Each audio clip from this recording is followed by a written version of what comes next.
Bon, c'est un grand honneur de donner ce cours à Léa, mais aussi une grande panique. Donc, j'espère que vous, vous serez gentils avec moi. Et donc, on m'a demandé de faire un cours de base. Ok, donc c'est censé être quelque chose que tout le monde peut suivre. Donc, si c'est pas clair, il y aura des erreurs et des changements de notation, mais il faut que les idées restent simples. Donc, si je me trompe, si j'explique pas bien, arrêtez-moi.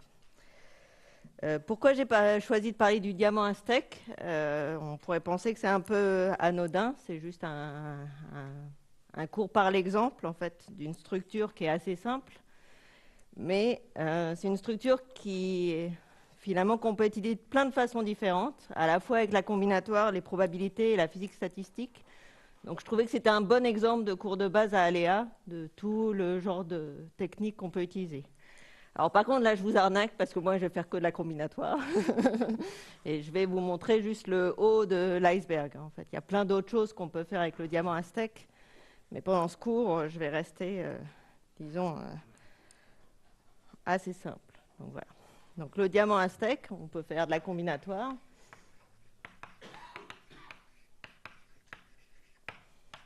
Des probabilités ou de la physique statistique.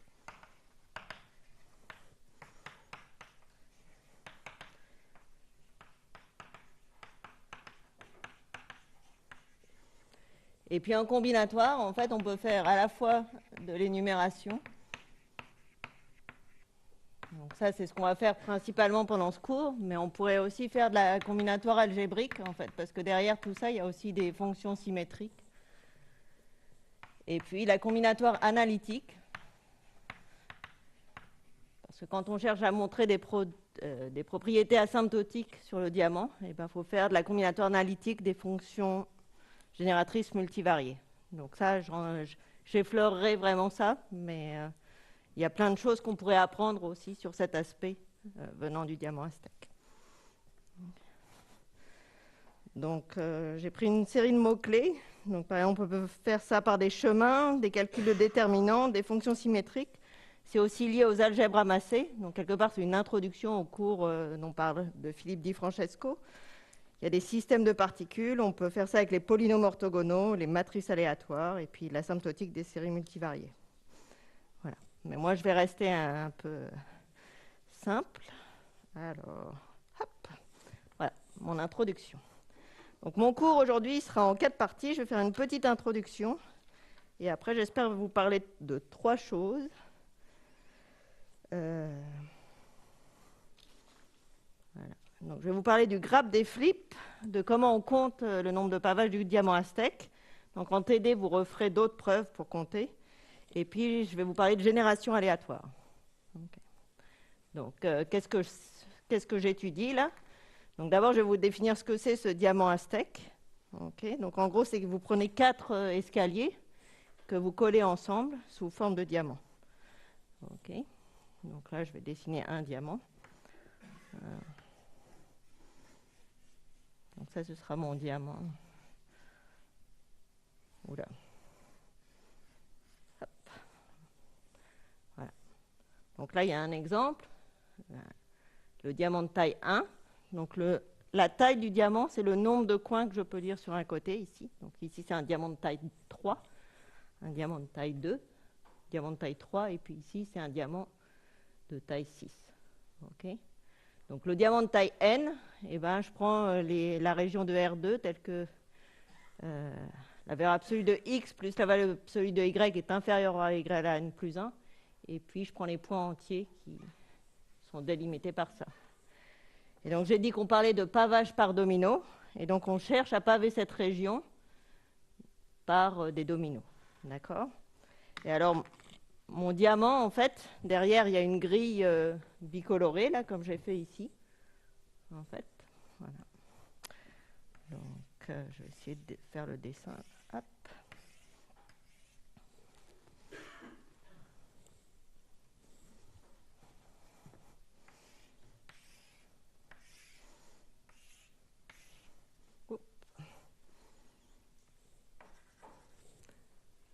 c'est le contraire.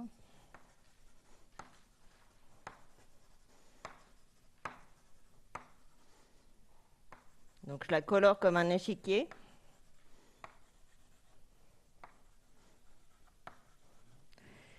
Et donc quand on colore comme ça, même si on pave par des dominos horizontaux et verticaux, d'accord, donc des rectangles 1 x 2, mais il n'y a pas 2 types de dominos, il y en a 4 en fait, la façon dont l'échiquier vient à gauche.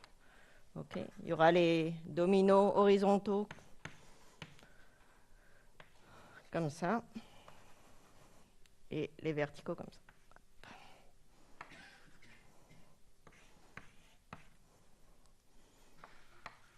Donc ici sur le transparent, j'utilise des couleurs là plutôt que ces 4 types de dominos. Okay. Donc là, on voit que pour le pavage de taille 1, on a 2 dominos horizontaux ou 2 dominos verticaux. Et pour le pavage du diamant de taille 2, eh bien, on peut avoir tous horizontaux ou tous verticaux, et puis après un mélange des dominos et verticaux. D'accord? Donc on va chercher à compter. Okay. Donc on définit une suite à n.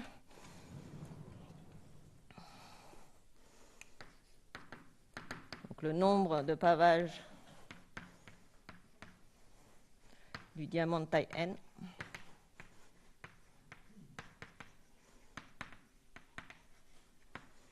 Donc là, on a le début. Donc A0, c'est 1. A1, c'est 2. A2, c'est 8, etc.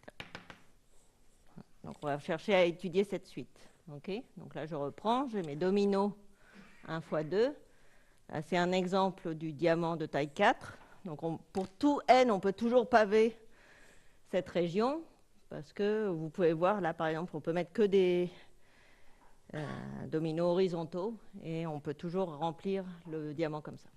Okay. Il y a l'opération flip. Donc j'ai dit que j'allais parler du graphe des flips. Donc on prend un carré 2-2. Okay. Et si on a 2 dominos horizontaux, on peut changer en 2 dominos verticaux ou le contraire.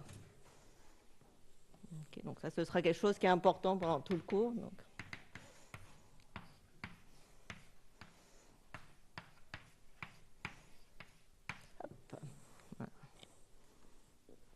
Donc, par exemple, là, quand je démarre de mon diamant tout horizontal, je peux flipper ici.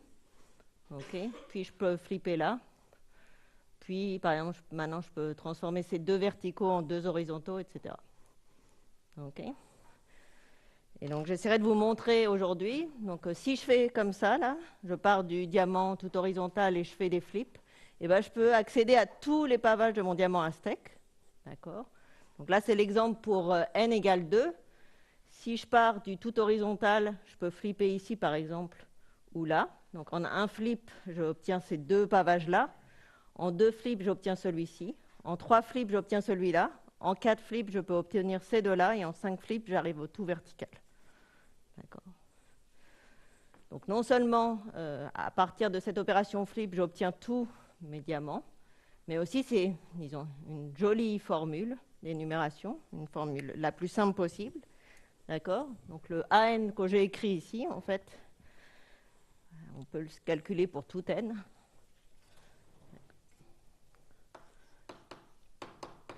AN, c'est 2 puissance binomiale n plus 1, 2. D'accord.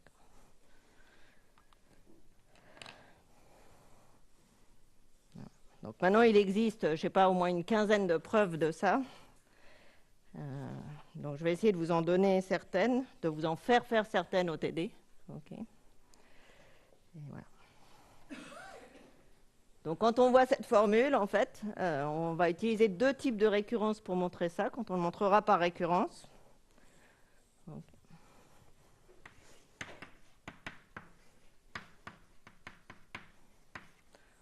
Donc une qui est la plus simple possible. Bon, on va essayer de montrer que AN, c'est 2 puissance n à n-1. Okay. Avec A0 qui est égal à 1. Donc, ça. Et il y a aussi une autre récurrence qui donne des jolies preuves. C'est celle-ci, AN-2. Okay. Donc ça, c'est pour n.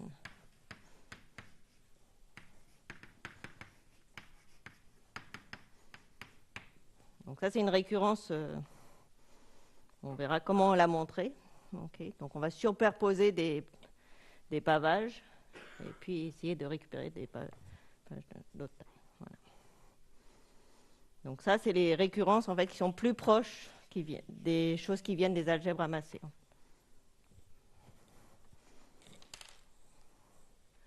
Voilà. Donc il y a une autre façon de voir ça. Donc ici, on voit des pavages, mais on peut voir ça sous d'autres modèles. Donc, visiblement, on va avoir plusieurs exposés là-dessus. Donc, certainement des choses plus compliquées. D'accord? Donc, j'ai dit 1, c'est des pavages par domino.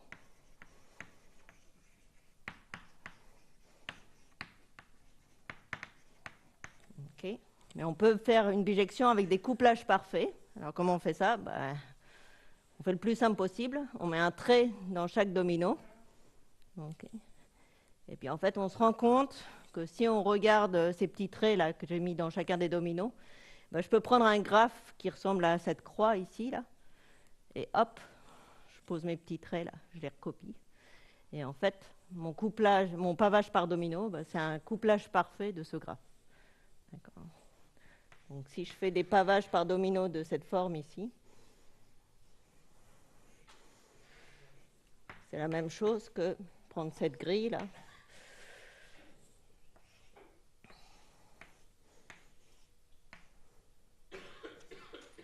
Ah zut, les dessins, c'est pas bon. C'est normal, mon affaire. Je ne sais pas effacer. Hop. Faut que je rajoute quoi? Ça, là? Un petit... Non, non. Voilà, en fait, j'ai pas...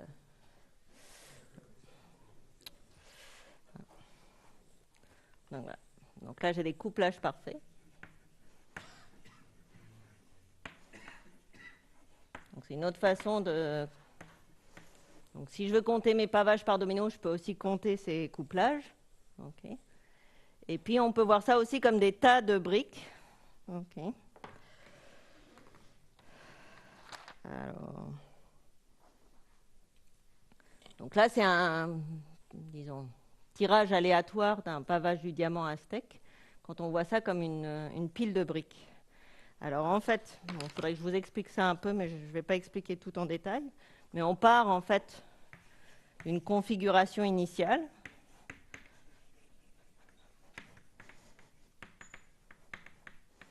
Donc il y a une pile de briques qui correspond au pavage avec les dominos tout horizontaux. Et puis faire un flip, ça veut dire regarder les pièces maximales et en retirer une, en fait. Donc là, c'est un exemple pour un pavage très grand. Pour le pavage de taille, le diamant de taille 1, en fait, la configuration est toute simple. On part d'une brique et puis on la retire, donc on a bien deux pavages. Elles ont toutes la même taille. Ouais, elles sont... Non, c'est 2 sur 2 là. Parce que retirer une brique, ça correspond à faire un flip, en fait.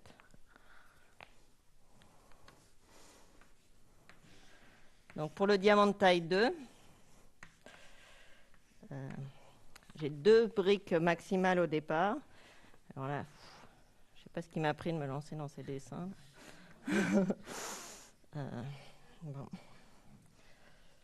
Alors,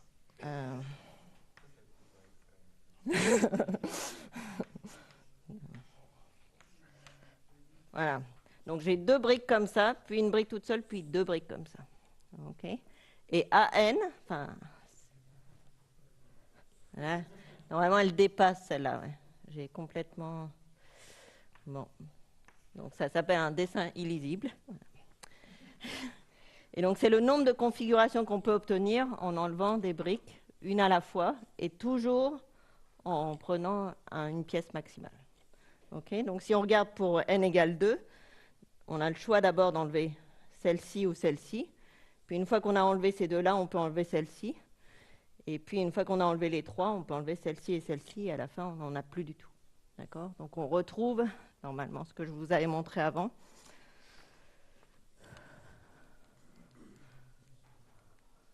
On retrouve ici là, avec un flip, on peut obtenir deux choses différentes. Donc, c'était enlever une des deux briques qui étaient en haut.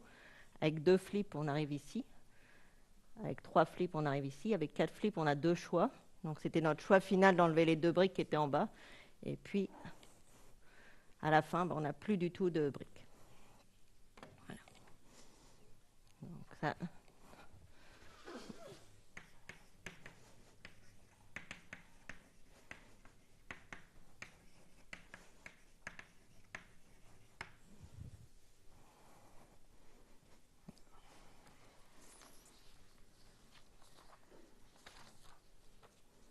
Et donc, je suis en train de me perdre dans mes affaires, là. Bon.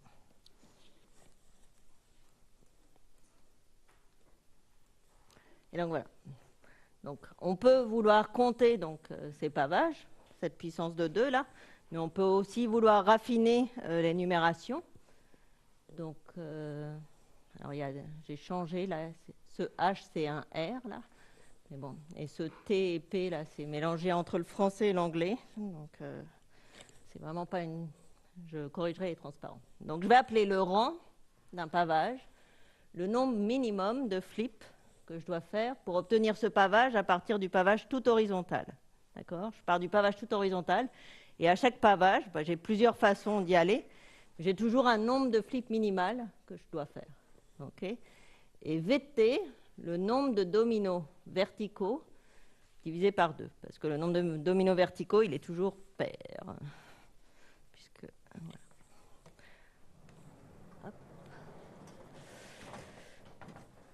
Voilà. Donc je regarde tous les pavages de mon diamant. Okay. Je somme sur tous les pavages. X puissance le nombre de dominos verticaux. Q puissance le nombre de flips. Bah, zut.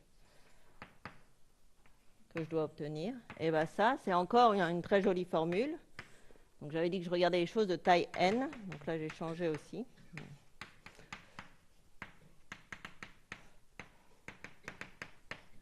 D'accord. Donc bien sûr, si je mets x et q à 1, et ben, je retrouve mon 2 puissance n plus 1, 2. D'accord. Donc là, j'ai fait l'exemple encore pour L, enfin n égale 2. Ah, j'ai oublié le x, pardon. Donc là, c'est une preuve par l'exemple pour n égale 2. Donc ici, j'ai un seul pavage qui porte la puissance q puissance 0. D'accord. J'ai 2 pavages avec puissance q puissance 1. Ils ont chacun 2 dominos verticaux. Quand je fais 2 flips, ici, j'ai 4 dominos verticaux. Ici, j'en ai 2. Ici, j'en ai 4. 4 et puis à la fin, 6. Donc,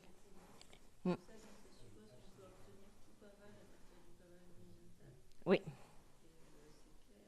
Bah, ça va être clair, j'espère, à la fin du cours aujourd'hui. Voilà. Là, on est à l'introduction. Voilà. Mais on peut faire, disons, mieux encore. Là, je n'ai pas mis le X, mais on pourrait mettre le X aussi. Donc, si je regarde mon pavage, donc là, je vais faire avec un petit pavage de taille 2. Là. Et ben, je peux numéroter les diagonales. Alors, je vais essayer de...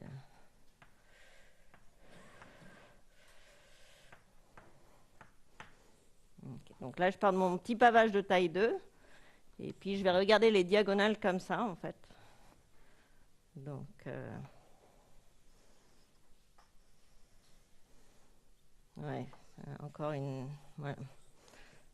Ce serait mieux avec un carré. Mais bon. Donc là, j'appelle ça la diagonale 1. La 2 et la 3, etc. Donc pour un diamant de taille n, j'aurai 2n-1 diagonales où les flips peuvent se passer. Et si je regarde sur quelle diagonale les flips se passent, et bien une fois de plus, c'est un très joli produit. D'accord ? Donc il y a un raffinement encore de ce que j'avais écrit là.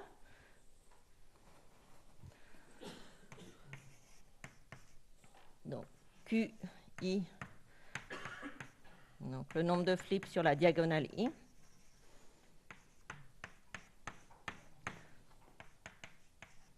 Donc là, j'ai un produit de I inférieur ou égal à J de 1 plus Q, 2I moins 1, jusqu'à Q de J-1.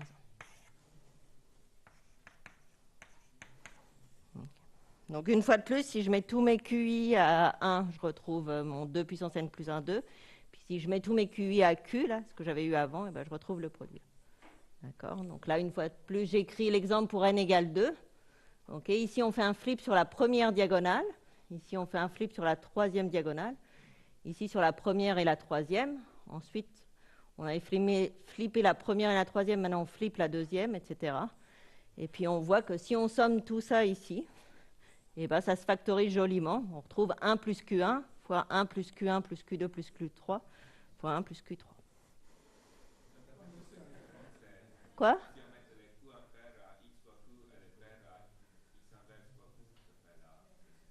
Voilà. Très bien. Merci. Donc, si je fais QI égale quoi? XQ.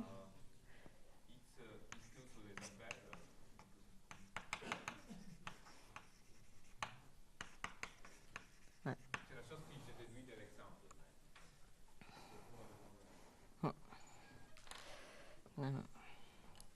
Donc voilà, comme a dit Andrea, cette chose, c'est une spécialisation de ce que j'avais écrit avant, puisque je peux faire ce choix ici. Donc on pourrait montrer ça, mais je crois que je ne vous le montrerai pas. Mais effectivement, c'est bien vrai.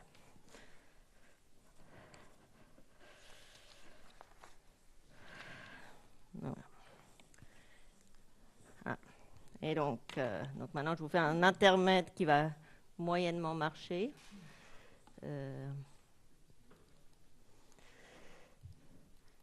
Et donc, on va se demander à quoi ça ressemble un diamant aztèque aléatoire. Alors, je vais vous expliquer pendant ce cours, enfin, j'espère, l'algorithme. Mais d'abord, je vous montre une simulation. Donc, on sait faire construire un pavage aléatoire de taille n à partir d'un pavage aléatoire de taille n-1. Je vous expliquerai ça après, mais je vous montre à quoi ça fait. Voilà. Si on fait grossir le diamant,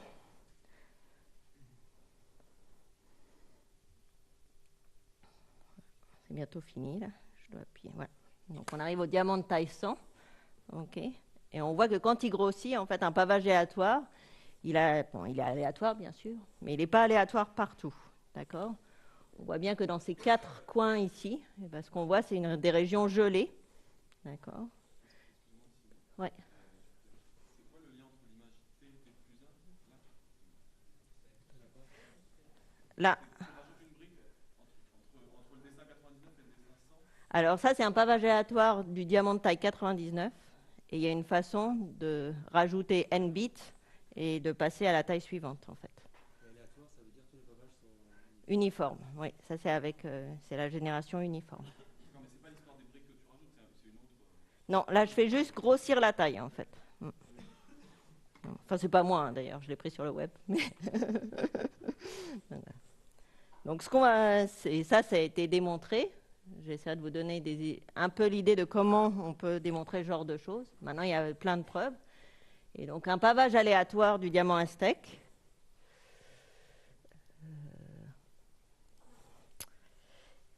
Il n'est pas aléatoire partout. D'accord. Il existe un cercle qui s'appelle le cercle article, tel que si on est à l'extérieur de ce cercle, eh bien, tout est gelé. D'accord. On voit qu'un seul type de domino à chacun des coins, en fait. D'accord. Et puis, on sait plein de choses maintenant, donc, mais ça, c'est en dehors de ce cours d'introduction, d'accord. On sait exactement donc, ce qui se passe sur le cercle, ce qui se passe proche du cercle, okay, les fluctuations. On sait ce qui se passe à l'intérieur. Et puis, on sait calculer, par exemple, l'inverse, la matrice de Castellini, etc. Donc là, on est dans le monde des processus déterminantaux. Donc, on sait plein de choses sur à quoi ressemble un pavage aléatoire. Mais moi, donc, je vais rester un peu, même si à la fin, je vous parlerai un peu du cercle article, de comment on peut démontrer cette chose-là, je vais rester un peu sur le haut de l'iceberg, là. Je vais parler de fonction de hauteur. Donc, c'est la réponse à la question de Mireille. Comment on peut obtenir tous les pavages à partir du pavage avec les dominos horizontaux. Okay. Je vais vous donner une formule d'énumération en utilisant les triangles de Gelfand-Settling. Et puis aujourd'hui, j'espère aussi vous raconter cet algorithme de shuffling. Donc, je vous ai montré une simulation. on part d'un diamant de taille n-1, et puis on rajoute n bits, et on sait retrouver un pavage du diamant de taille n. Voilà. Et ça, c'est le problème de demain, si vous avez tenu le choc aujourd'hui. Voilà.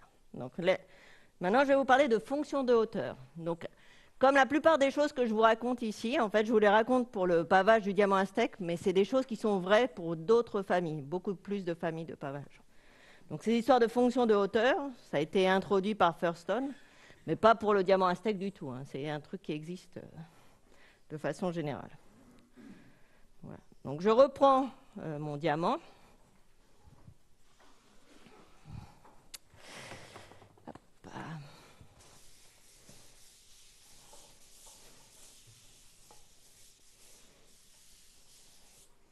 Donc, les sommets, ici. Donc, c'est le bord du diamant.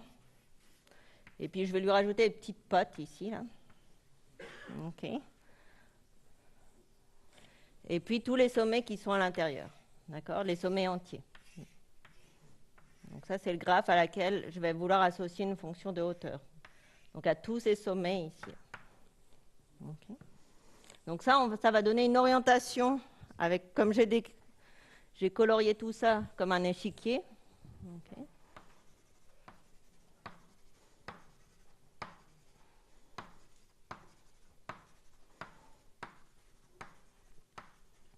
Je vais donner une orientation à ce graphe pour les faces blanches et les faces vertes. Il ne faut pas que je me trompe.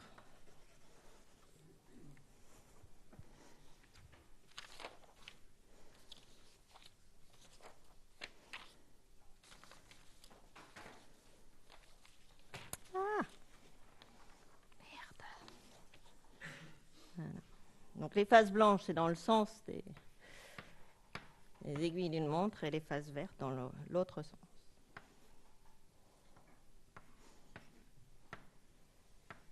Voilà. Donc là, sur mes transparents, vert, c'est violet. Okay. Et donc, on va associer une fonction de hauteur à tous les sommets du graphe dans Z. Et elle va être telle que, si une arête n'est pas couverte par un domino, donc là, dès que j'ai une arête UV de mon graphe, ici,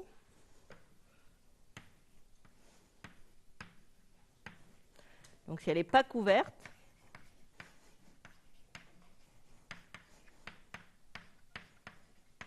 donc je vais avoir h de v moins h de u qui est égal à 1. Et si elle est couverte,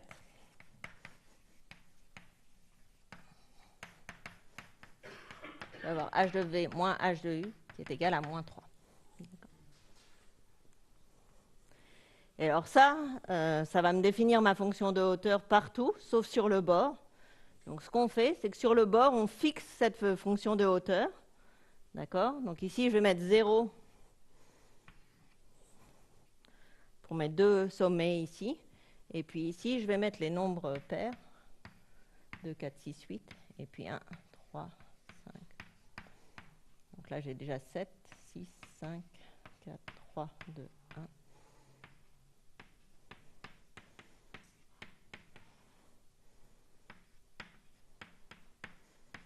Voilà.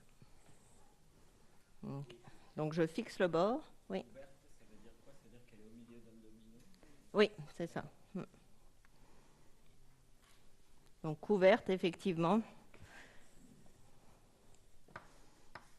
Donc si j'ai un domino comme ça, et j'ai mon arête comme ça veut dire qu'elle est couverte. Voilà. Donc une fois que j'ai fixé mon bord, et que j'ai fixé cette règle, en fait, sur le bord, eh bien, on va s'apercevoir qu'il y a une bijection entre ces fonctions de hauteur et les pavages du diamant aztèque. Okay. Donc à chaque fois que j'ai un domino, je dois avoir une différence de moins 3, et quand je n'ai pas de domino, une différence de 1. Donc là, j'ai fixé le bord, j'ai fixé mon pavage, et on va voir qu'on peut, comme ça, calculer la fonction de hauteur. Okay. Alors, ce qui est important, c'est que ça va être bijectif. Okay. Donc ici, j'ai mis des nombres, là. Et alors, il y a une erreur. Et donc, le premier qui trouve l'erreur... voilà. Donc, alors, on voit bien là, par exemple, j'ai une arête donc, qui serait comme ça. Là. Donc là, j'ai un saut de 3 parce que c'est couvert. Voilà. Donc ici, c'est là l'erreur, en fait. J'ai une différence de 3 et une différence de 1, et pourtant, les dominos, je les ai mis comme ça. En fait. Donc ils auraient dû être verticaux. Donc, ou je les avais mis verticaux et c'était la bonne fonction de hauteur, ou ce 3 aurait dû être un 7. Voilà. Donc, de cette façon, on peut encoder tout pavage du diamant aztèque par cette fonction de hauteur, donc qui est fixée sur les bords, et puis qu'à cette règle que les différences sont 1 et moins 3. D'accord ? C'est un quart de bord si tu remplis le reste selon son débit, c'est ça? Quoi ? Je remplis tout le bord, en fait. Mais un quart de bord ne suffit pas. Probablement, en fait. Ouais. Parce qu'en fait, cette règle de différence de 1, là, elle s'applique au bord. Et donc, dès que j'ai fixé 0, ici, ça fixe le reste, en fait. Ouais, ouais. Si on dit c'est évident que ça se recolle bien, là, tu nous construis de la gauche vers la droite. Alors, Bien sur les nombres à droite, parce que bah, ça a l'air évident pour Philippe Duchon, non? Non. Alors, donc là, je te dis, effectivement, si je te donne un pavage par domino, tu sais construire ta fonction de hauteur. C'est ça? Et ta question, c'est est-ce que je... on le sait vraiment, parce que si moi, si je pars de la droite, il faut bien que ça donne la même chose, tu vois. Oui, ça, c'est indépendant de là où tu pars. Oui, bien sûr. Donc bon. Alors pourquoi? Donc les arêtes du bord ne sont jamais couvertes par des dominos, donc elles diffèrent toujours de 1. Et une fois que c'est fixé, ça, en fait, si tu regardes chaque ligne et chaque colonne, en fait, donc tu peux suivre comme ça. Par exemple, s'il n'y a jamais de domino, tu fais 4, 5, 4, 5, 4, 5. Et puis si tu as un domino, là, tu fais un saut de 3. Là, bon, là, c'est là où j'ai mis mon erreur, là. Mais 3, 6, 7, etc. Mais tu peux voir sur chaque ligne et chaque colonne que ce que tu fais, c'est pas aléatoire. Et en fait, comme c'est un pavage par domino, le nombre de dominos verticaux, il est toujours pair sur chaque ligne et chaque colonne. Et donc, tu retombes sur tes pieds, en fait. Voilà.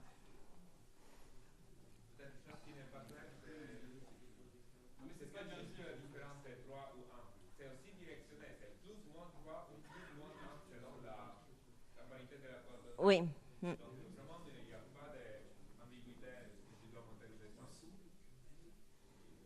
Non, mais aussi, tu retombes bien sur tes pas. Quand tu démarres de 4 ici, tu finiras bien à 4. C'était ça la question de Lucas. Voilà. Donc, en fait, si on regarde le pavage tout horizontal, c'est celui qui aura la plus petite fonction de hauteur, en fait. Et ce qu'on va montrer, en fait, c'est que le rang, donc le nombre de flips qu'on doit faire pour obtenir un pavage, il est lié à cette fonction de hauteur, en fait. Donc, si je calcule donc, la fonction de hauteur du pavage tout horizontal, okay, elle sera toujours comme ça. Donc, on aura toujours sur chaque ligne, en fait, du plus 1, moins 1, plus 1, moins 1, etc., qui alterne. Okay. Et en fait, quand on fait un flip, donc là, j'ai pris un exemple de fonction de hauteur de bord, okay, et on s'aperçoit que si on flip ici, en fait, ça ne change jamais la fonction de hauteur, sauf au point où j'ai flippé, en fait. D'accord?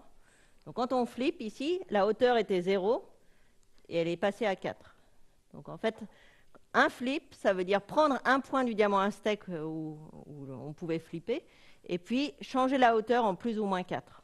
En fait. Donc maintenant, on définit la hauteur réduite, petit h, qui est la hauteur, donc ça c'est pour un sommet V, qui est la hauteur moins la hauteur minimum comme venant de ce pavage-là. Okay, et puis divisé par 4, parce que ce que j'avais oublié de le dire, mais je l'avais écrit sur le transparent d'avant. Voilà. Donc la fonction de hauteur de tout sommet, modulo 4, est indépendante du pavage. Ça vient du fait que j'ai du plus 1, moins 3 quand je passe d'une arête à l'autre. Voilà.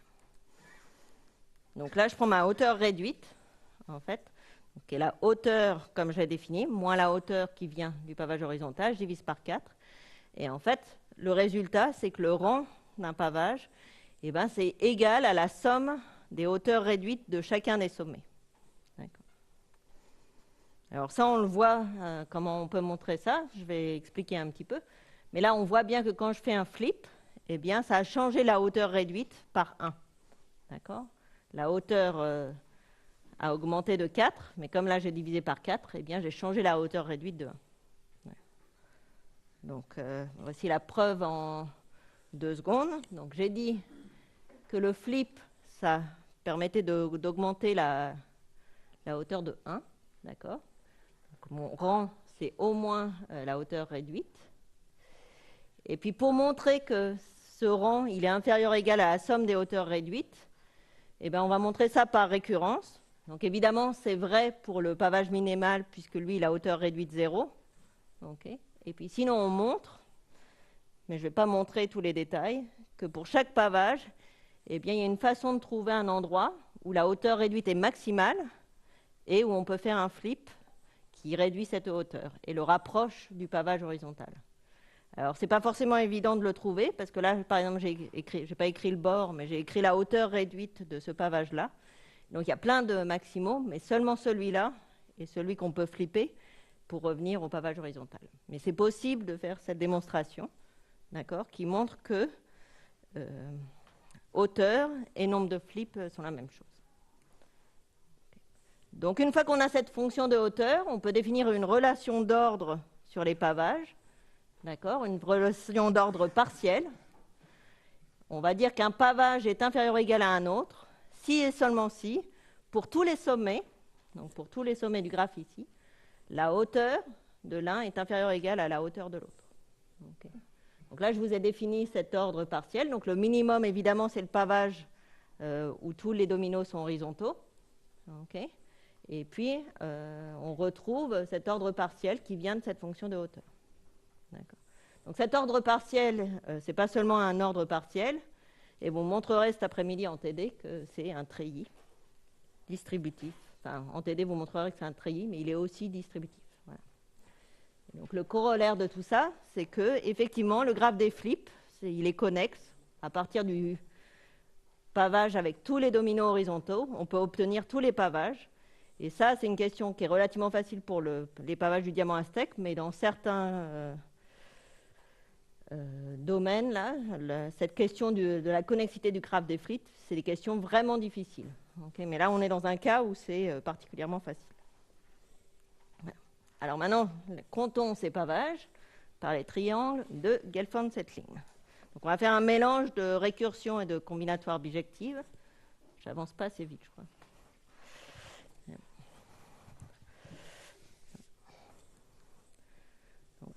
Donc, ce qu'on va faire, c'est on repart de notre diamant aztèque, okay, et on va colorier seulement la moitié des dominos. Donc, je vais choisir de colorier les dominos qui, sur mon grille de l'échiquier, là, ont un violet à gauche ou un violet en haut. Okay, donc, je les colorie en rouge. Et donc, si je pars d'un pavage du diamant aztèque, voilà, j'ai colorié mes dominos en rouge.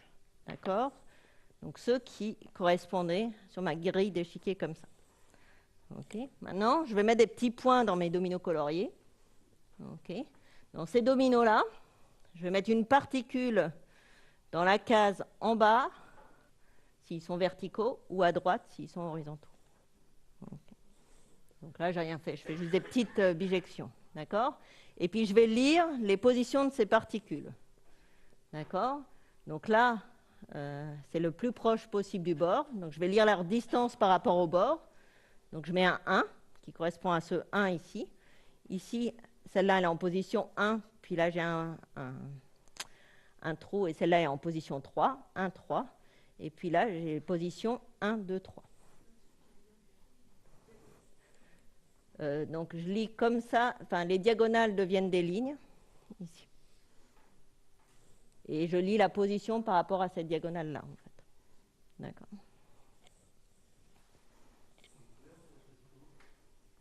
Alors, je les ai choisis en fonction de mon échiquier au départ. Les dominos qui avaient un violet à gauche, alors on ne le voit plus, mais l'échiquier a disparu. Mais en fait, c'est les dominos qui avaient un violet à gauche sur l'échiquier. Donc là, j'ai défini une fonction qui, à mon diamant aztèque, me donne un triangle avec certaines conditions, mais ce n'est pas une bijection. Hein. Attention. Maintenant, je vais mettre des particules bleues dans les autres cases des dominos. Okay, puis je vais faire la même lecture. D'accord? Donc cette fois-ci, la particule, je la mets dans la case à gauche ou en haut du domino. Et puis je fais cette même lecture que ce que j'ai fait tout à l'heure. Oui? Ah, il faut que je réfléchisse, mais... En fait, ça se voit par récurrence. Si tu pars du pavage tout horizontal, tu as bien un domino rouge par... et dès que tu fais un flip, ça ne modifie pas le nombre de dominos. Ouais. Alors, je refais pour le noir? Ok. Donc, j'ai ces particules-là, d'accord, et je vais les lire. Donc ça va me donner la ligne du haut, la deuxième ligne et la troisième ligne, d'accord? Et je vais juste regarder leur position par rapport à cette diagonale-là. Donc là, je dis c'est la position 1, la position 2, la position 3. Donc là, je lis 1, ici je lis 1 et 3, et ici je lis 1, 2, 3. Ok. Je fais pareil avec mes bleus. Donc ici, je lis 1, 1, 3, 1, 2, 4, 1, 2, 3, 4. Ok. Donc avant, ce n'était pas une bijection, mais maintenant, j'ai une bijection entre mes pavages du diamant aztèque et une paire de triangles compatibles. Donc quels sont ces triangles déjà? Donc ces triangles, donc s'ils sont de taille n,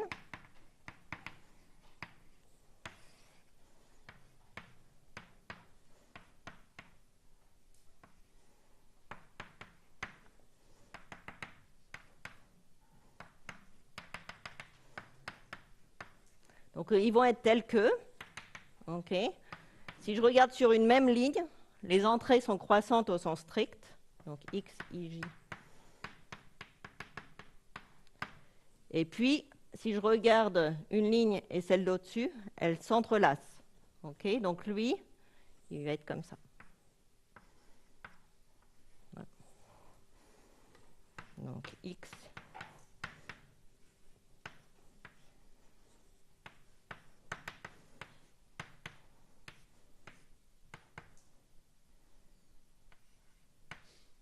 Voilà, je me... Hop. Voilà. Et ils ont une troisième condition. Okay, s'ils sont de taille n, eh bien la ligne ici est fixée. Okay. Donc la ligne du bas ici. Donc ça c'est un triangle de taille 3, je retrouve 1, 2, 3. Et puis celle-ci, 1, 2, 3, 4. Voilà. Donc j'ai fait une bijection entre les pavages et les paires de triangles compatibles. Donc il y a un triangle de taille n et un triangle de taille n plus 1. Donc on peut se poser la question, quelles sont les conditions nécessaires et suffisantes pour que deux triangles soient compatibles?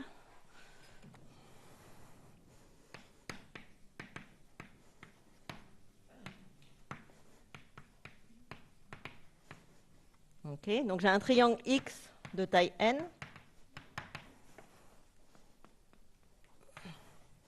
et un triangle Y de taille n plus 1. Alors... Et donc ils vont être compatibles si et seulement si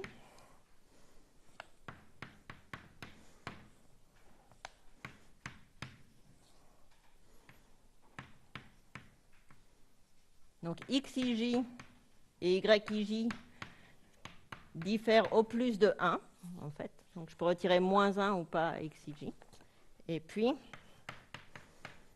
si les lignes, on a aussi une condition d'entrelacement.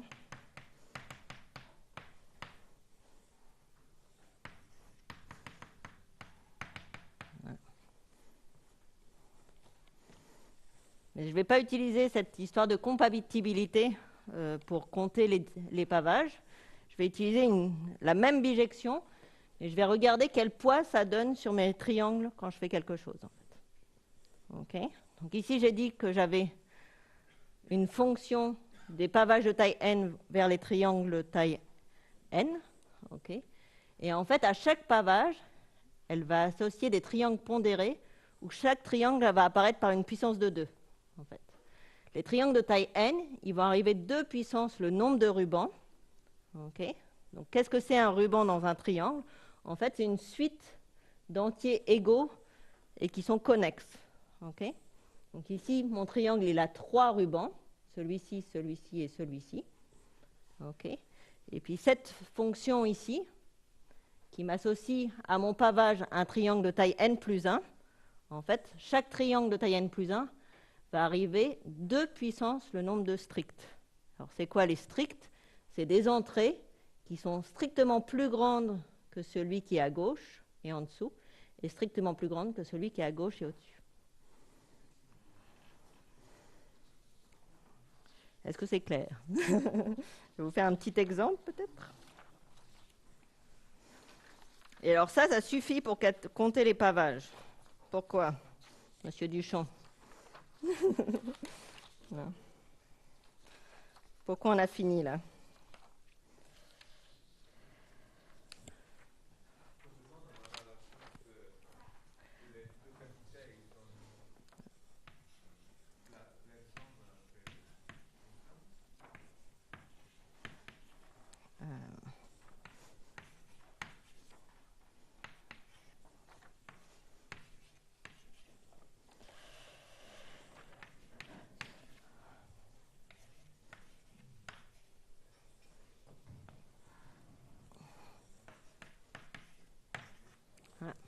Donc là, je prends un triangle de taille 6.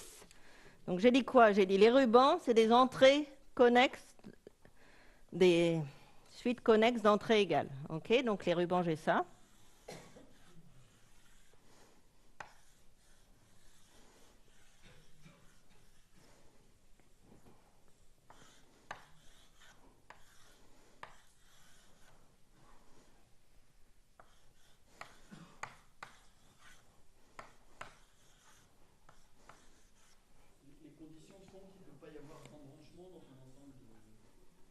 Non, mais comme c'est strict par ligne, tu peux pas.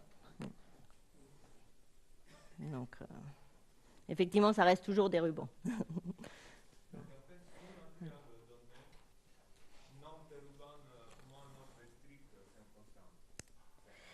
Voilà.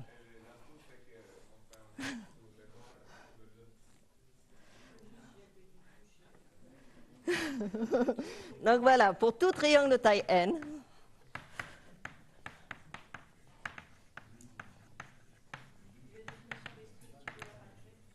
ouais. Donc les stricts, c'est xij, pardon, qui est strictement plus grand que xi j plus 1 et x i plus 1 j plus 1. Donc ici, par exemple, qu'est-ce qui est strict? Ben, je vais faire sur l'exemple ici. Ici, 4 est strict parce qu'il est strictement plus grand que 2 et strictement plus grand que 5. Et j'en ai un autre.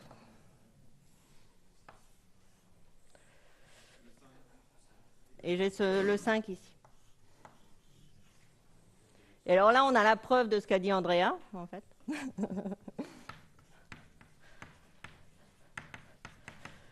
Plus n égale nombre de rubans. Alors pourquoi? Parce qu'en fait, tous les rubans contiennent un strict et un seul, sauf s'ils touchent le bas. Et donc, le nombre de rubans qui touchent le bas, bah, c'est n. Et donc, on a bien qu'à chaque fois, le nombre de stricts plus n égale le nombre de rubans. Okay. Et donc, pourquoi ça finit la preuve? Donc, je veux compter les pavages du diamant de taille n plus 1, 2 puissance le nombre de stricts. Eh bien, ça, je viens de dire, c'est 2 puissance n. C'est égal au... Non, qu'est-ce que je fais là?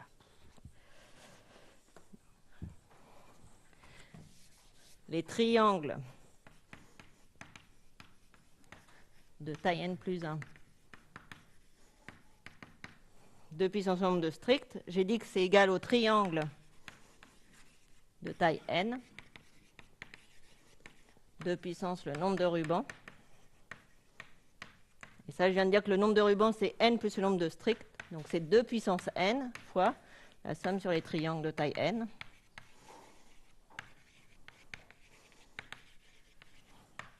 De puissance le nombre de stricts.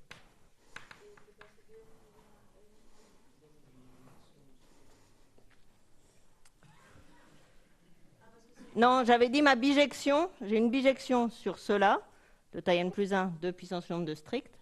Et j'ai une bijection qui vient des particules noires.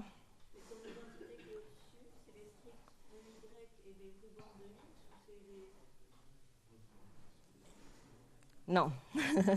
Alors, je recommence. Donc, AN, j'ai dit, ou avec mes particules bleues, c'est les triangles de taille n plus 1, 2 puissance le nombre de stricts, mais c'est aussi la somme sur les triangles de taille n, 2 puissance le nombre de rubans. Ça, tu nous l'as pas montré. Non, je vous ai un peu arnaqué. Alors, pourquoi c'est vrai? Parce que vous verrez que c'est les flips qu'on peut faire, en fait. C'est la liberté qu'on a, en fait. Mais vous allez voir un peu plus dans le shuffling, si j'arrive à vous le dire, pourquoi on retrouve ce truc. Donc, okay. Parce que là, par exemple, on voit que si on regarde que les particules noires et pas les bleues, eh bien, par exemple, si on a eu un flip ici, la bleue aurait pu changer, mais la noire n'aurait pas changé. D'accord? Pour chacun des rubans provenant du noir, eh bien, les flips qu'on peut faire en changeant le noir, en changeant le bleu sans changer le noir, c'est exactement 2 puissance, enfin les rubans. Et en fait, eux, ils donnent toujours le même triangle noir.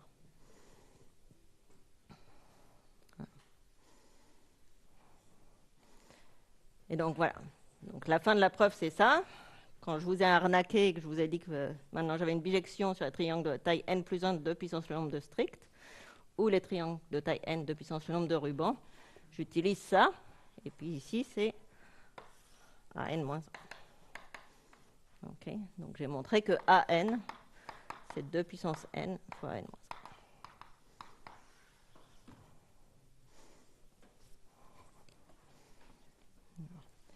1. Donc si vous n'avez pas bien compris ça, vous le referez en TD. Pas avec les triangles de Gelfand-Settling, mais avec les matrices à signes alternants, qui sont la même chose. Et donc vous pourrez finir la preuve cet après-midi. Voilà. C'est à double peine.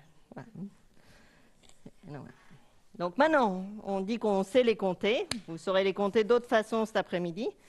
Et je vais vous montrer comment on sait les générer aléatoirement. Et puis, ça donne aussi une façon de les compter. Donc cet algorithme de shuffling, c'est un truc qui existe depuis la définition du diamant aztèque, donc qui était dans le tout premier papier en 92. Et c'est vraiment une très très jolie idée. Donc, je vais essayer de vous expliquer, donc d'abord ce que c'est cet algorithme de shuffling, et puis aussi pourquoi ça marche, parce qu'a priori c'est un peu mystérieux. Donc il est très très simple. Okay. Donc comment générer aléatoirement un pavage? Donc on va utiliser l'idée que j'ai donnée tout à l'heure avec le film.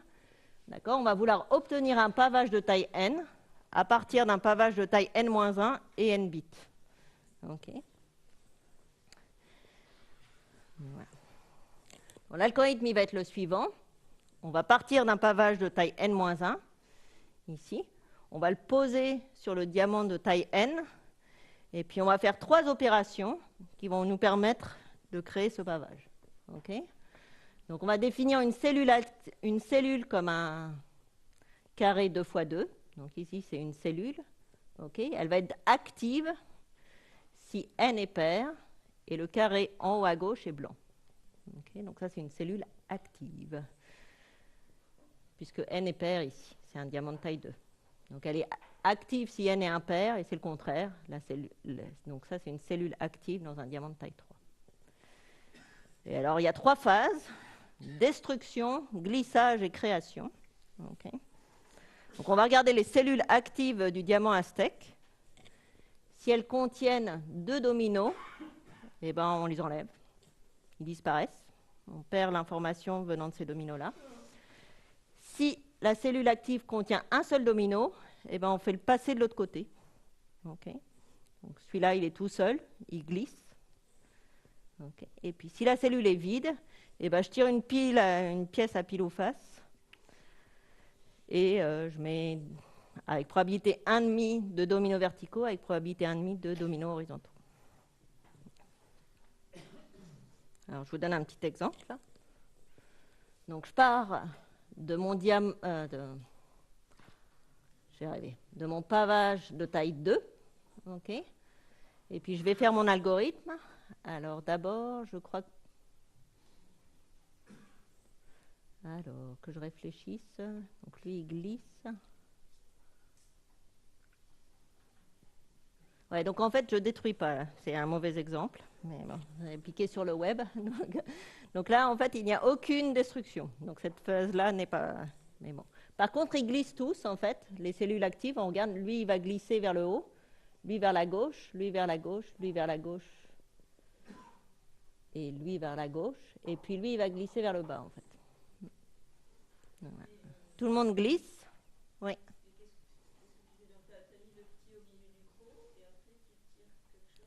Après, je regarde les cellules actives, en fait. Donc, celles-là, celles qui ont un gris en haut à gauche. Et puis, je regarde si elles ont un élément ou 0 ou 2. D'accord ? Non, parce que tu vois bien, par exemple, lui, il serait une cellule active, mais avec des dominos, machin. Donc, je pense qu'on fait d'abord le bord, en fait. On va d'abord. Non, il faut les faire tous en parallèle. Il faut les faire tous en parallèle. Sinon, ils se chevauchent. Bah, alors, comment je fais glisser celui-là, là ? Simultanément, en fait, tous les jaunes bougent d'un cran vers la gauche, tous les rouges d'un cran vers la droite, Voilà. les bleus clairs vers le haut, les bleus foncés vers le bas, et ça marche. Sauf ceux qui se sont annihilés ou à l'état d'avis. Voilà. Mais il y a des configs qui apparaissent pas dans le truc. Par exemple, celle qui contient à la fois un bleu clair, un bleu foncé et un jaune. Alors, c'est ce que dit. Là, celle-là, là ? Voilà, là. Ici, là ? Voilà, il n'y a qu'une seule case vide. Qu'est-ce qu'on fait ? Voilà, il n'y a pas de domino. De toute façon, lui, il va glisser là, en fait, avec cette cellule active. En fait. Voilà.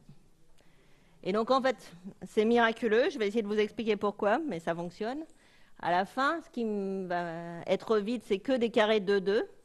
Et pour chacun, je tire une pièce.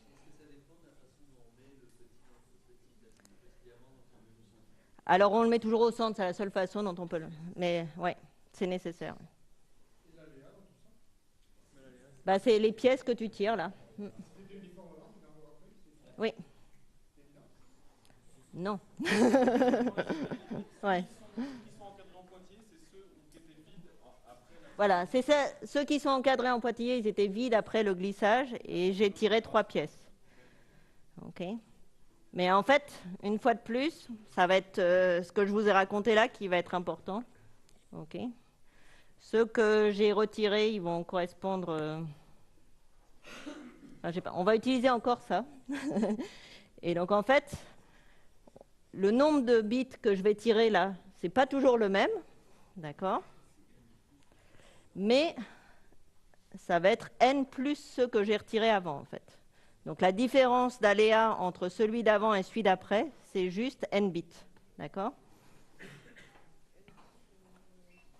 Alors pourquoi... Alors je vous remonte un peu le film, ça va me faire...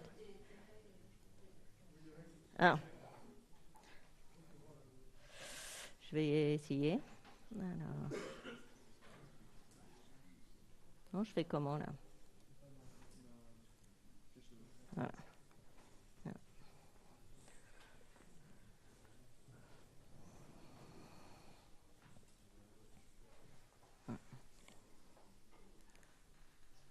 Mais ça va devenir clair grâce au triangle de Gelfand-Settling et aux particules. Donc il faut oublier... Donc d'abord on détruit. Tout ce qui reste, on le fait glisser. Non. Bah, disons que par contre, on perd une information avec la destruction, en fait. Donc,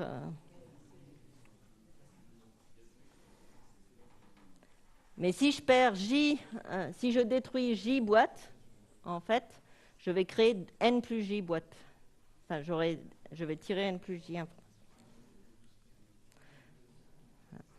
Et donc la proposition, voilà, qu'on va essayer de montrer, c'est que non seulement tout ça fonctionne, mais que le nombre de destructions plus n va être égal au nombre de créations. Sinon, ma formule est fausse, ouais. Parce que je veux tirer aléatoirement avec cette récurrence-là. Donc j'ai plutôt intérêt à ce que ma nouvelle information, ce soit seulement n bits. D'accord? Alors pourquoi ça marche? Ok. Ben, je vais vous refaire mes triangles, que vous en aviez marre. Ok. Donc je pars d'un pavage de taille n-1, et puis je l'envoie sur un triangle de Gelfand-Settling de taille n, comme j'ai fait avant.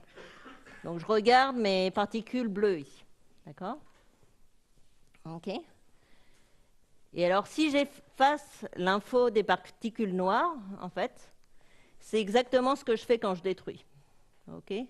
Détruire, c'est juste faire une fonction qui va des diamants aztèques vers les triangles de taille n. Okay. Donc, quand je fais la destruction, ça revient à garder que l'information qui vient des particules bleues. En fait. J'oublie ce qui vient des particules noires, je garde juste ce qui vient des particules bleues. Okay. Donc là, je fais une bijection entre les pavages du diamant de taille n-1 détruits et puis les triangles de Gelfand-Settling de taille n. Ok. Et alors le glissage, c'est quoi? D'accord. Donc avant, j'avais dit que si j'avais l'information des noirs, eh bien chaque triangle était l'image de 2 puissance le nombre de stricts des pavages. Ok. Mais là, quand je détruis, eh ben, j'ai une bijection entre donc, les pavages détruits et puis ces triangles-là. Okay. Et quand je glisse, qu'est-ce que je fais? En fait, je mets ça dans un triangle de taille n, si j'étais parti de n-1, et en fait, ces particules bleues, quand j'ai glissé, eh ben, ça devient mes particules noires. Okay. Donc maintenant, une fois que j'ai glissé, et ben, ce que j'ai comme information, en fait, c'est les particules noires de mon triangle de taille n. Enfin, de mon diamant de taille n.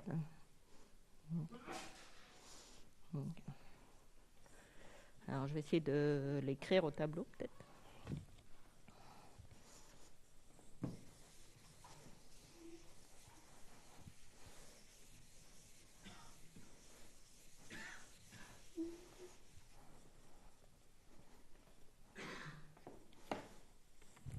Donc, je pars de mon pavage de taille n-1. J'effectue la destruction.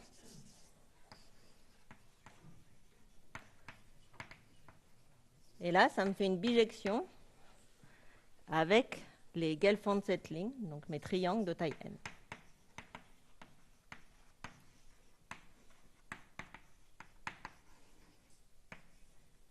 Okay. Après, je fais le glissage. Donc j'ai toujours, là, je n'ai pas gagné d'informations.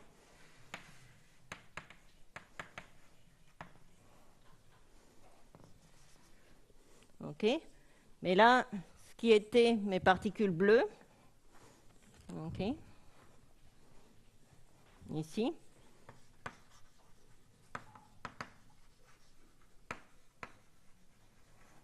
eh bien ici, ça devient mes particules noires.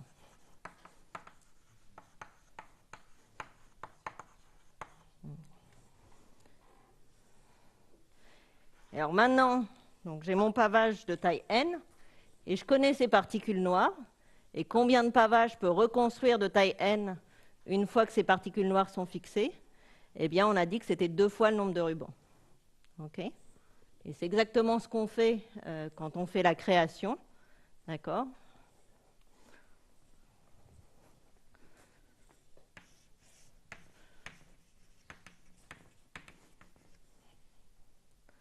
Donc là, j'obtiens un pavage de taille n.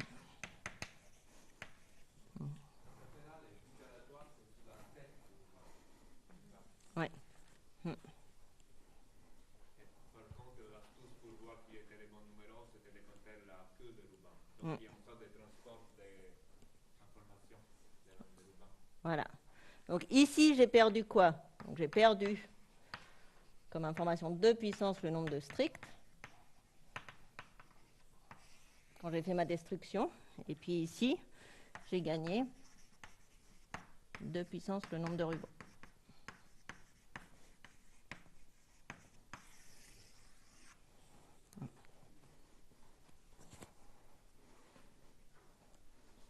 Et donc maintenant, on utilise le même truc. Le nombre de rubans moins n, c'est égal au nombre de stricts. Et donc l'information entre les deux, eh bien, c'est bien juste 2 puissance n. Okay. Quand je crée là, hop, je place mes particules bleues dans mes cases qui avaient été laissées vides. Et je peux reconstruire après, avec mon choix, les particules bleues. Voilà. Et donc, comme on l'a dit avant, le nombre de rubans, c'est le nombre de stricts plus n. Et donc, on a bien créé tous les pavages en faisant ça. Voilà. Donc, on obtient bien le résultat que le nombre de destructions qu'on avait fait, plus n, c'est égal au nombre de créations. Okay. Alors, on peut voir ça. Ouais, je sais pas. Bon, allez, je vous finis là. Donc, on peut voir ce même algorithme directement sur les triangles. Okay. Donc, ça, c'était quelque chose qui était proposé, c'est la version nordique du Dominio Shuffling, qui était proposé par Eric Nordenstam. Okay. On part d'un triangle infini au départ.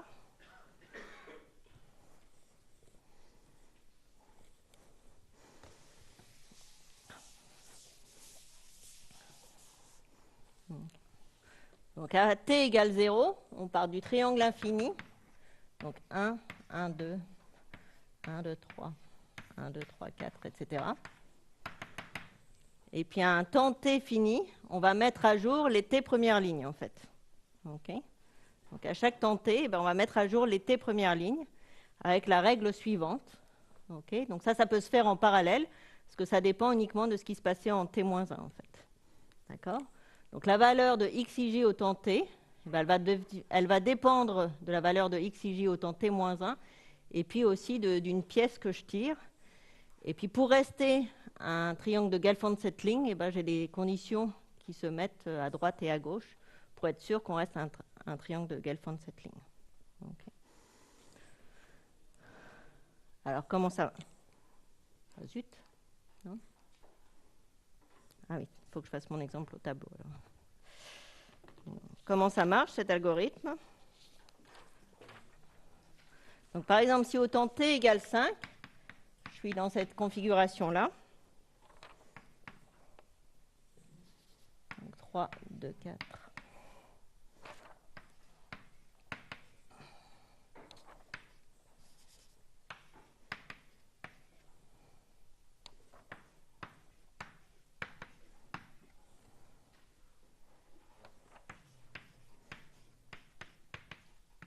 Voilà. Puis après, ça continue.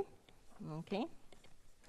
Donc, je vais vouloir tirer le triangle au coup d'après en mettant à jour les 6 premières lignes. Okay. Et je vais utiliser cette règle ici. D'accord. Donc, je vais regarder la valeur en t-1 et puis je vais lui rajouter 1 avec probabilité 1,5 et 1 et 0. Et je vais la laisser telle quelle en probabilité 1,5. Okay. Mais parfois, en fait, je vais forcer la valeur à ne pas changer ou à changer forcément, indépendamment du gamma ij, en fait. Donc, ce qu'on fait, en fait, si on regarde cette formule ici, c'est que je regarde une entrée, ici. Si elle est pas égale à l'entrée en haut à gauche ou l'entrée en haut à droite, alors avec probabilité 1,5, elle va augmenter ou pas. Par contre, en fait, si elle est égale à son voisin en haut à gauche, elle va toujours augmenter de 1. Ou si elle est égale à son voisin à droite, elle va toujours rester la même. Okay. Donc une fois de plus, le nombre de choix aléatoires que j'ai vraiment, en fait, c'est juste 2 puissance le nombre de rubans. C'est que les gars qui sont en haut d'un ruban qui vont pouvoir augmenter ou pas, en fait. D'accord? Donc même si on a l'impression qu'on tire une pièce à chaque fois, en fait, on tire seulement une pièce, vraiment, quand quelqu'un est donc ou au bord ou pas égal à ses deux voisins au-dessus. Okay. Donc par exemple ici, tout ça, ça va être forcé à rester à 1. tout ça forcé à rester à 1. Ici, ça va forcément augmenter puisqu'il est égal à lui. Lui, il va forcer à être comme ça. Et puis comme ça. Donc le nombre de pièces en fait, qu'on tire, eh ben, c'est exactement le nombre de rubans. Donc par exemple, ici, donc ça c'est une possibilité d'arriver. Okay.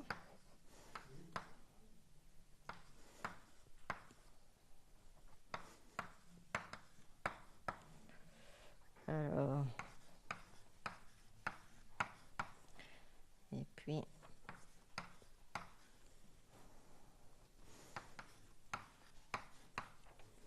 donc, par exemple, lui, comme il était égal à son voisin en haut à gauche, il a été forcé d'être augmenté de 1.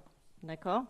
Mais lui, en haut, là, comme il était tout seul, il aurait pu rester 3 ou passer à 4. D'accord.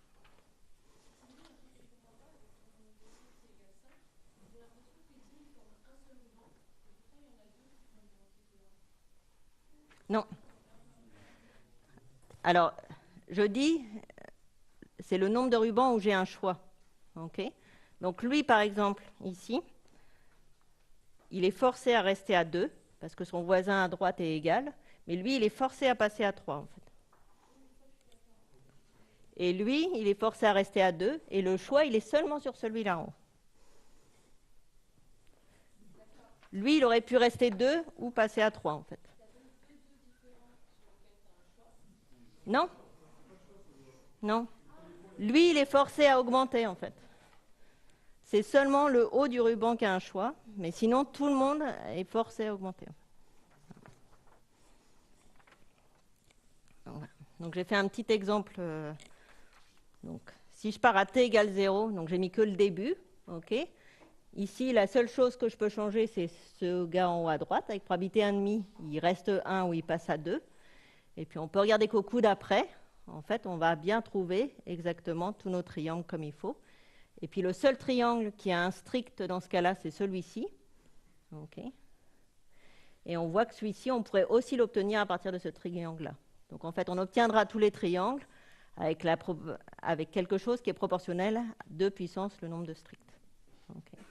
Et alors, la façon de mettre ça dans un triangle infini et de voir ça comme ça, et ben, ça permet de faire le lien avec les matrices aléatoires. Voilà. Et donc, c'est un résultat que ça, on peut voir ça d'une façon aussi continue. Là. Ça s'appelle le processus de Warren. Et puis, on peut faire le lien avec les matrices aléatoires grâce au domino shuffling aussi. Voilà. Ben, je vous remercie.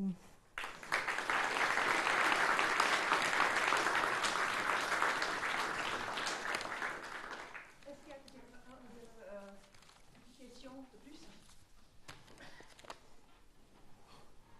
Vous avez déjà plein de questions, c'est Rien.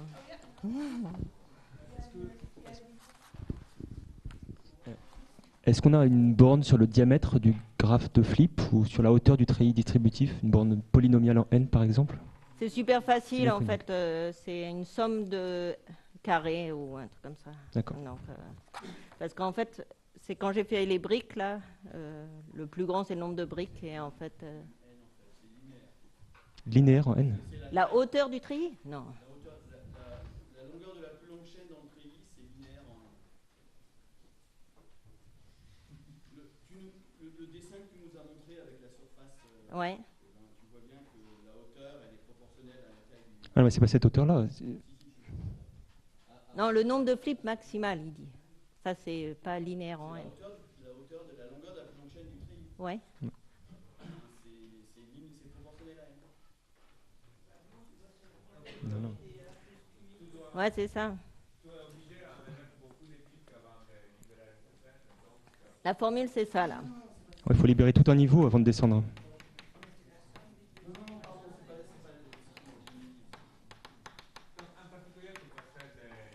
Donc, si on prend Q 2i-1 à chaque fois, c'est plutôt quoi? C'est cubique, voilà.